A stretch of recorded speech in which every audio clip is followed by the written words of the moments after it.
విడు మొరటోడు అని వాళ్ళు వీళ్ళు ఎన్నెన్ని అన్న పసి పిల్లవాడు నవ్వాడు.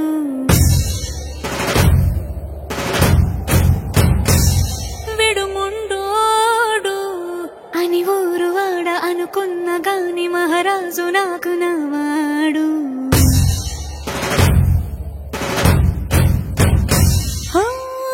మాట పెడుసైనా మనసులో వెన్నా రాయిలా ఉన్నవాడిలోన దేవుడెవరికి తెలుసును నాకన్నా. సూసేకి అగ్గిరవ్వ మాదిరి ఉంటాడే నా సావే.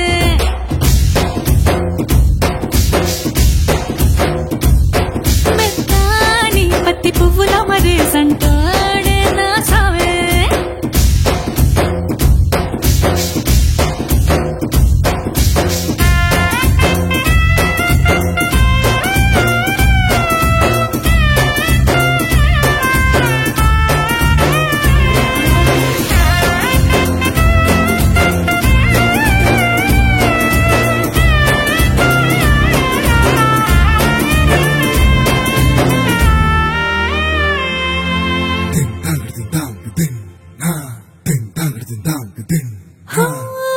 ఎర్రబడ్డ కళ్ళలోన కోపమే నీకు తెలుసు, కళ్ళలోన దాచుకున్న చెమ్మ నాకు